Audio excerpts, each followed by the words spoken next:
Hi friends, welcome to our channel. నేను మీ హుప్నా.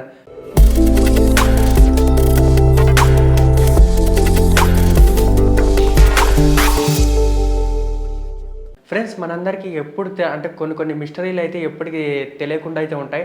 అలాంటి వాటి గురించి ఈరోజు మనం డిస్కషన్ చేసుకుందాం. అంతకన్నా ముందు మన వీడియోని లైక్, షేర్, సబ్స్క్రైబ్ చేసి పక్కనున్న బెల్ ఐకాన్ని క్లిక్ చేయండి. ఇక అసలు మిస్టరీ అంటే ఏంటి, మిస్టరీ అంటున్నారు అని అనుకుంటున్నారా?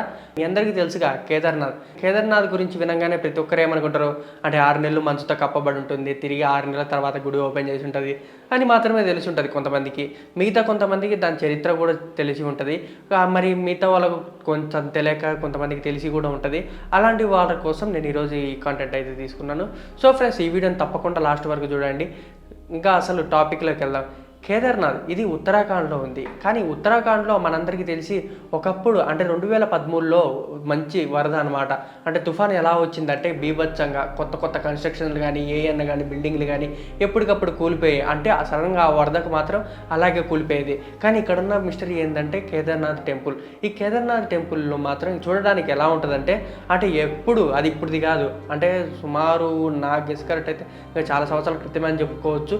బట్ అది చూడడానికి ఎలా ఉందంటే సేమ్ అది ఇప్పుడు కట్టిందా లేకపోతే ఎప్పుడు కట్టింది, దాని స్ట్రక్చర్ ఎలా ఉందంటే అసలు దాన్ని కట్టినట్టు అంటే స్ట్రక్చర్ కూడా ఒక రాయిలాగా ఉందన్నమాట.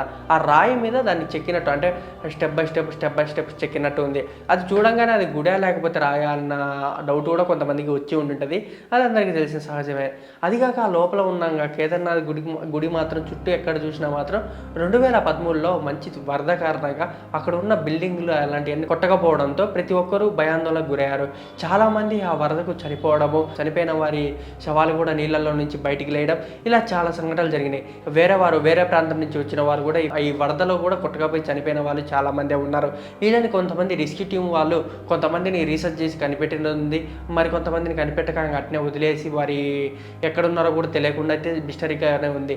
కానీ ఉత్తరాఖండ్లో ఈ కేదార్నాథ్ టెంపుల్ మాత్రం వెరీ పవర్ఫుల్ అనమాట. ఎంతలా అంటే అక్కడ అంత పెద్ద వరద వచ్చినా కూడా సింపుల్గా ఆ గుడికి మాత్రం ఎక్కడో అంటే కొత్తగా ఇప్పుడున్న టెక్నాలజీలో ఏ కట్టినా కూడా చెడిపోవు. కొత్తగా అంటే మీకు బుర్జ్ ఖలీఫా ఐడియా ఉందిగా, ఎంత టెక్నాలజీతో కట్టారు.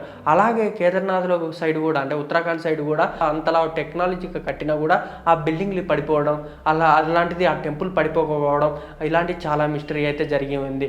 అదిగాక కేదార్నాథ్ టెంపుల్ బ్యాక్ సైడే ఒక పెద్ద రాయి అనేది ఉంది. ఆ రాయి చూడడానికి ఎలా ఉంటుందంటే అది 15 to 20 feet హైట్ ఉండొచ్చు అనుకోవచ్చు. అది ఎలా అంటే అది వరద కారణంగా ఆ రాయి కొట్టుకొని వచ్చి డైరెక్ట్గా ఆ గుడికి ముందు అంటే బ్యాక్ సైడ్ ఉంది కదా, ఆ గుడికి బ్యాక్ సైడే పడడము, ఆ వరదకు ఆ గుడి మాత్రం ఆ రాయి అడ్డుకోవడలాగా నిలబడింది. ఎంతలా అంటే ఆ రాయి అడ్డుకోవడం వల్ల వరద వచ్చినా కూడా 2 సైడ్లు పోయింది, కానీ గుడికి మాత్రం ఏమాత్రం డ్యామేజ్ కాలేదు. అంటే అంత పవర్ఫుల్గా మాత్రం ఆ రాయి అయితే ఉంది.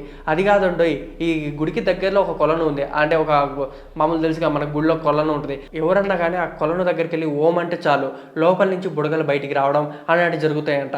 అలాంటిది ఈ మిస్టరీ ఎలా జరుగుతుందని చెప్పేసి శాస్త్రవేత్తలు ఎన్నో రీసెర్చ్లు చేశారు. ఈ రీసెర్చ్లు చేసినా కూడా దానికంటూ ప్రత్యేకంగా అంటే ఇంకా ఏమి చెయ్యలేమేమో కనిపెట్టుకోలేమనే ఉద్దేశంతో వారు కూడా ఇదేం చేసేది లేదు, మన వల్ల కాదని చెప్పేసి వాళ్ళు కూడా చేతులు ముడుచుకొని మళ్ళీ వాళ్ళ పనులు అయితే వాళ్ళు చూసుకున్నారు. కానీ ఇక్కడ మాత్రం ఈ కేదార్నాథ్ టెంపుల్లో చాలా విశిష్టత అయితే ఉంది.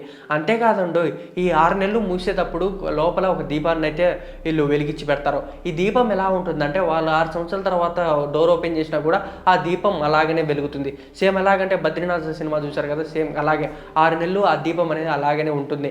అదిగాక మనం ఏదైనా ఒక ఇంట్లో నుంచి మనం ఎక్కడికైనా బయటికి వెళ్ళామనుకోండి, మామూలుగానే ఒక 1 month or 2 monthsకే అది ఇల్లు చిల్లా చిత్రైపోద్ది. అలాంటి 6 months కానీ ఉంటే లోపల తుప్పు పట్టడము, బూజు గీజు అయ్యి ఎలకలు తిరగడం అలాంటివి జరుగుతుంటాయి. కానీ ఇది టెంపుల్లో మాత్రం ఎప్పుడు అంటే లాక్ వేసేటప్పుడు ఎలా ఉంటుందో తెరిచినప్పుడు కూడా అలానే ఉంటుంది. అక్కడ ఉన్న ప్రజలు ఏమనుకుంటున్నారంటే లోపల దేవతామూర్తులు అందరూ వచ్చి ఇక్కడ పూజలు చేసుకొని వెళ్ళేవారు, అందుకనే ఇంత ప్రశాంతంగా నీట్గా ఉంది అని చెప్పేసి అనుకుంటున్నారు. కానీ ఈ విషయం అయితే నాకు తెలిసిన అంటే నేను మీకోసం ఇంత అయితే రీసెర్చ్ చేశాను. మీరేమనుకుంటున్నారో కింద కామెంట్ సెక్షన్లో తెలియజేయండి. Okay friends, thank you for watching. Don't forget to subscribe.